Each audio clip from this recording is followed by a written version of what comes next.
Hi, my name is Céline Gareau-Brennan, and I am a business librarian at the Cameron Sciences, Engineering, and Business Library. This is a presentation for Biz 301. If you have any questions about this video, do not hesitate to reach out to me. All contact information will be included in the last slide. Also, your professor, Michelle Height, will have also received a PDF version of these slides that she can share with you. So let's get started. So in all the presentations I do, I hope to save you time and money in your searches and get you better quality information. More specifically, by the end of this presentation, I really hope you know where and how to find information on companies. This is supplementary research for your business communication final report with proposal. I hope you also know where and how to find information on the industry and trends. So once again, supplementary research for your business communication final report with proposal, and also know where and how to find other career resources, as well as how to find citation tools for your references. So in order to accomplish all of this in this video, we're going to see the following. We're going to do a University of Alberta Library refresher. We're going to look at general search tips. We're going to talk about company research, industry research, career resources, and then citation resources. So that is what we are going to see today. So let's get started with a little refresher. Some of you might have used the library a lot, some of you might not, and what to expect. So just a reminder that the library really offers services, resources, and spaces for you to use. In terms of services, we have our service desk at our different library locations. You can also get virtual or in-person consultations with staff, such as myself, for in-depth reference questions. So that's one-on-one help finding resources for your assignment. You contact the library and we can book an appointment with you. We also have chat, text, and email services for shorter questions for students, as well as online workshops, teaching sessions, videos such as this one that I'm doing right now. We also have our resources, and we have one of the largest collections of business databases in Canada that you can access with your CCID and your password. So you're really lucky. Most of the business information is virtual, but keep in mind that you might want to check out some books. And to do that, you would be using your one card to do that. So we have so much different business information you can access in different ways. So to help you navigate this information, we have video tutorials and subject guides, which I will talk about later in this presentation. In terms of spaces, I work out of the Cameron Library for Science, Technology, and Business, and you can use this space or many of our other libraries on campus where you can find computing and study spaces in addition to our physical collections or physical books here too. So this is just a quick refresher to the library to introduce you to these services if you haven't used them before, or to remind you of some of these. So let's move on. Now, to find supplementary research for your business communication final report with proposal, we recommend you follow the following steps. So we recommend, one, you pick your company or industry. If you're using a company, then what you'll want to do is you'll want to figure out if your company is a public or private company using the CDAR database or the company's websites. And so we'll get to that in a little bit. You also want to find company or industry information, and this is where you'll be using Google, you'll be looking at the company's website, probably looking at newspaper headlines and online business sites, and looking at the library database for articles as well as reports. And you can also look at a company's social media page, right? And then what I would recommend is looking for career resources, so how-to guides and help on writing resumes, cover letters, interview skills, etc. And then make sure, of course, with all of this, that you're citing your material and creating your reference list properly. So that's what we're going to jump into today. So for this work, you will definitely be using the internet and mostly Google for some of this, but I want to make sure that in this work, you're using smart strategies for searching to save your efforts.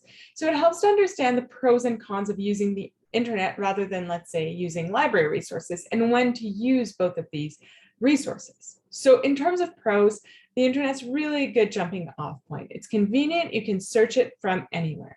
There's so much information. There's also a great multimedia component, and the websites are updated with the most current information. Now, the cons is there's no real system that organizes all these masses of information, and anyone can publish a website. You don't have to be an expert, as you probably know. Also, websites can disappear too. There's fake news out there, and also different search engines will give you different results, and even the same search engine might give different people different results as well. So keeping all of this in mind, I think you can move forward using the internet, but you want to use it in a smart way. And in using the internet, it's important to be careful for misleading information and evaluate websites and articles you come across. So some basic questions to ask yourself about websites are the following. One, who provides the site? So who is it who is providing this website, this information? What kind of authority do those who provide the site or wrote the article have?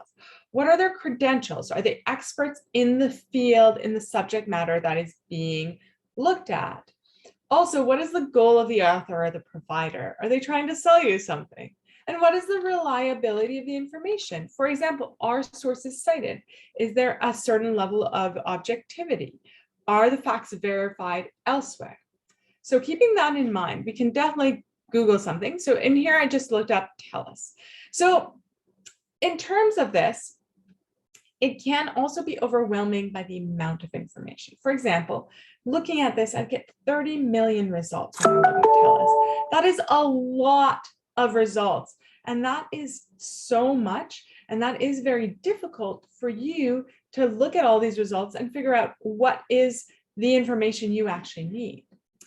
So in terms of all of this, what the U of A has to offer is resources, and it kind of counteracts all of the cons from using the internet. So we do have the largest collection of business databases in Canada, the second best collection in North America. And this is a list of reasons why you might want to use these resources. It has an organizational system for this information. You also get free access as a student or staff member of things you'd have to pay for if you tried to access them online. And so that is really, really useful. You can also, it has print and electronic resources, which is great. You can access it from home with your CCID and password. The information is more quality controlled than anything you just find online, and it contains copyrighted information you might not be able to access elsewhere. So those are all reasons to use the library, but once again, like, what can you find at the library? Well, a lot of this information would cost you something. So company, market, and industry reports can be hundreds, if not thousands of dollars each, and you have access to that as a student. So this would include useful information such as journal articles, company, market, and industry research. So this would be reports and profiles, once again, those ones that tend to be very expensive, statistics, analyst reports, financials, and today's and yesterday's news. Now, a big advantage in using the library is it already scopes your research, so you get less results and you get more reliable and high quality results. So, for example, if I do a general search and I look up TELUS, I get about 10,000 results instead of those 30 million on Google. Now, 10,000 results is still a lot. And you don't actually know if all of them are necessarily business related. So we have resources that organize business information for you. These resources are usually called subject guides. So to get to our subject guides on our homepage, you want to select subject guides at the top of the page. And then right here, you want to select business. Now you'll see there's business guides and a list of business databases. If you just click on business databases, you'll get a whole list of about 175 databases. If you know which database you're going to use, great, you can definitely do that. But otherwise, what I'd recommend is selecting business guides. And then you will see right on this page, Business 301, a business guide for this class. You'll also see on the side some other guides that are useful. So how to access Harvard Business Review articles and where to access our business tutorials, as well as a citation guide specifically for business. But if I select Biz 301, this is what it looks like. This has some videos that I had made from previous years on there right now. Might change by the time you get there. This video might be up on there. So now that we've seen this, let's talk about company research. So company information can be really useful supplementary research you'll want to do for your business communication final report and proposal. in a real life context, this can be useful too. So when you decide you want to work for a company, you might want to find out as much about this company as possible. And they might ask questions in an interview to test knowledge about this, as well as what can you do for this company? Can you tell me about this company or organization, or why do you want to work here? So later in this video, we'll be covering specific places to look for company information. But before even starting to look, it really helps to know if you're dealing with a public or private company. This is because the amount of information you will find on the specific company will really vary depending on whether it's public or private. Public companies are much easier to research because they are legally required to make public some information. So public companies issue stocks for purchase and are traded on the stock exchange. Because of this, they have to disclose some financial, strategic, and operational information. Private companies do not have to disclose this information in the way public companies do. So to find out if a company is public or private, you can look up to see if their annual reports have been filed. If they have, then they're a public company. So for companies on the US Stock Exchange, you can search the database EDGAR. And for companies on the Canadian Stock Exchange, you want to look in the database SEDAR. If these companies are public, those annual reports will be on one of those databases, or potentially both if the company is traded on both stock exchanges. You can also look at the company's website, and sometimes they will say straight on their website whether or not they're a public or private company. And if there's any mention of accountability to shareholders, then they're most likely public. You can also look for tabs on their website called Investor Relations, About Us, the company page. So that's how to figure that out. So now let's delve into what type of information you want to access. There's a few types of company information you might want to look at. So things like the profile or history, the corporate culture, the who's who, the most recent news, the latest plans, who are its competitors, and the company versus where it stands with other companies in the same industry or the same sector. So in business, unfortunately, there's no magical place to find all this information. So you sort of have to play detective and use the following places to piece this together. But you'll probably be looking at company reports and profiles, company annual filings, company websites, news articles, journal articles, and social media from companies. So if a company is public, the databases you probably want to use is Merchant Online, which provides copies of annual reports and profiles for public US and non-US, mostly North American companies. MarketLine Advantage includes industry, company, and country reports. The company profiles include a SWOT analysis. Then Orbis is a global database with descriptive information and company financials. Factiva includes full text of newspapers from around the world, in addition to Canadian and American newspapers that really you can look up by company. You can look up the news by company. And it's really great in terms of also giving you snapshots of companies too. Financialpost.com contains detailed information about Canadian public and private companies, company directors, archival financial information, etc. Now, if you're dealing with a private company, really the best database to use is Orbis. This one can be a little weird sometimes. If you're dealing with a subsidiary, you might need to know the parent company's name, but it's good for international company. It's good for company financials as well. Now, something else that you might want to think about is look at sustainability. I know this is something that is of real interest for most employees these days, is how does their company situate themselves in a sustainability lens? And that's why we have some specific databases that are good for sustainability. We've got Sustainalytics that contains social and environmental profiles of companies on the Toronto Stock Exchange. And then MSCI ESG Direct, lots of acronyms there, provides ratings and analysis of 34 key ESG, so that's environmental, social, and governance factors for about 2,000 global companies. So that is something to look at as well if you are interested in that side of things. Another thing to not ignore is the company's website. It can be really useful to gather information about a company. In looking for information about the company, you might want to look for labels like investor relations, privacy and legal, about us, and the company page. You might want to look up the following information. So annual reports, specifically in there, the 10K form, the management's discussion and analysis would be interesting, letters to shareholders, an investor overview, and a message from the CEO. But in all of this, remember to view it with a critical eye. Remember that those writing this content have a stake in this company, right? Social media is also a great way to find out informal stuff about companies. They want to be seen, so they'll have a presence, usually at least one social media platform, if not more.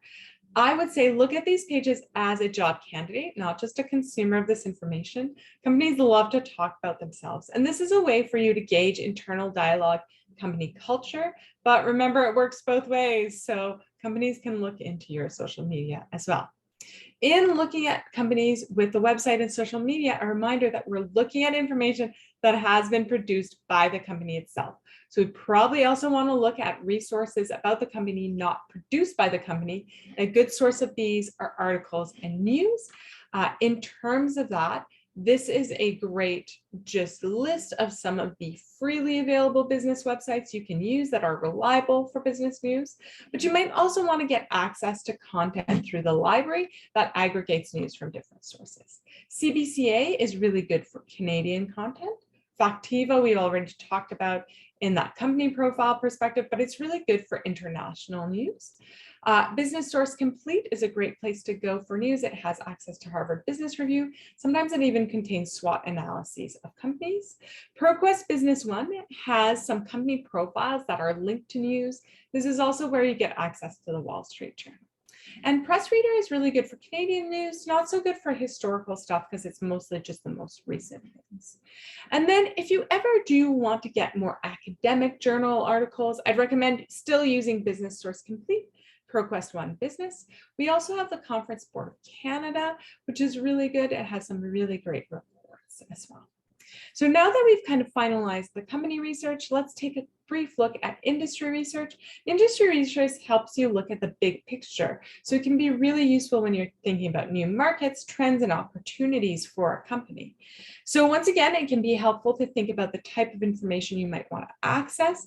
These are a few types of industry information you might want to look at. A profile or history of an industry, current news about the industry, and lists of companies that produce similar products or services. In business, once again, no magical place to find everything. So you want to play detective and use the following places to find this information. So industry reports and profiles, news articles, and journal articles. Also, sometimes, especially when it comes to niche or new or innovative industry, the industry doesn't fit neatly into one of these boxes. So you might be looking up profiles and reports from different industries and piecing together information that way. So the following databases here really give you great coverage for industry reports and profiles. Fitch Connect is a credit rating agency. And so this database has good information forecasts about specific industries. It also has SWOT frameworks for some industries. IBIS World is easy to use and has industry reports from Canada and the US. Market Line Advantage, you'll find industry, company, and country information. Industry reports include market size, segmentation, outlook, as well as 5 forces analysis. Then we've got Passport, which is a global market research database that provides insights on industries, economies, consumers worldwide, tends to focus on consumer goods. And then Conference Board of Canada, as I was saying, this is also a great place to go for news. It's a nonpartisan think tank for Canadian business, and its reports are used by mainly Canadian governments. Just a note that there can be some difficulty on the search functions, but it should be resolved now. But if you run into any issues, please contact the library about that. Now, once again, I'd recommend looking at those best business websites, those reliable business websites, because you probably want to consult articles and a variety of news resources to get a big picture of the industry as well. And then there's also these following databases, not only good for articles about companies, but also good for articles about industry as well. Now, another thing is in this, you probably also want to look at career resources. So now that we've discussed the research, I'm just going to run you through some of these too. So you can use our catalog on our main library page to find books or ebooks related to any skills you might need.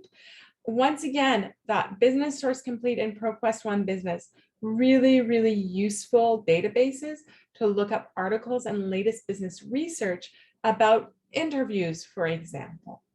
I'd also recommend this is where you want to do some primary research. So far, we've been covering secondary research not done by you, but you probably want to get testimonials from employees, talk to someone in the industry or in specific associations. Now, when you're using our databases like Business Source Complete or ProQuest One Business, a type of publication you may encounter are trade journals. Trade journals are very useful for looking up specific issues as they relate to organizational behavior, given all the practitioners contributing to these publications. So keeping that in mind can be really good. Now, we're going to talk about citations briefly, just to make sure this is being done properly in terms of that. So let's start by addressing why we cite. So really, this is to adhere to the U of A's Code of Conduct.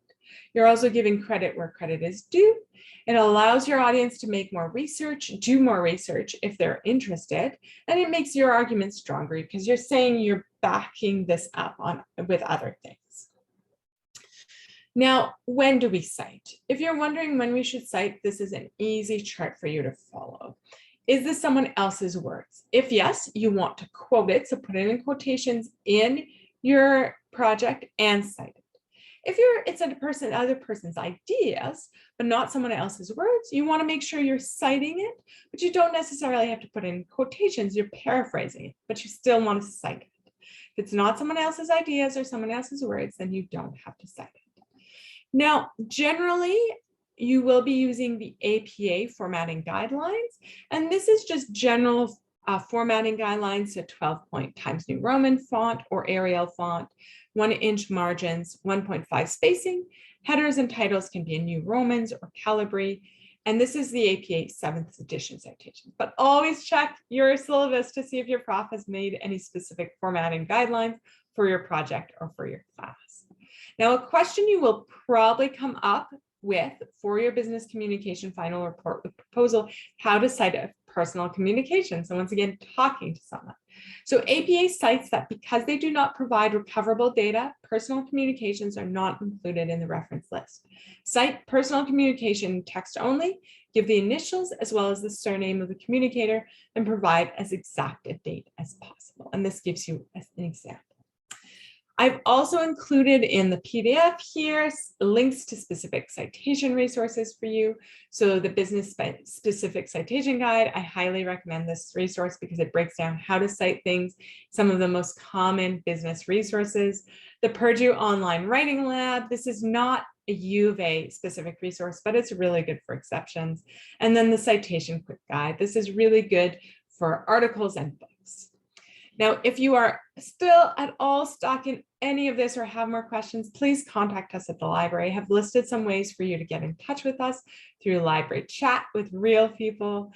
You can look at our tutorials, you can text us, email us, you can book a consultation with a librarian such as myself, or you can visit us at the library. Or you can, if you don't feel like booking an appointment with me, you can always drop in for my office hours, Tuesdays from 11:30 to 1:30 in office 4-22 in the business building.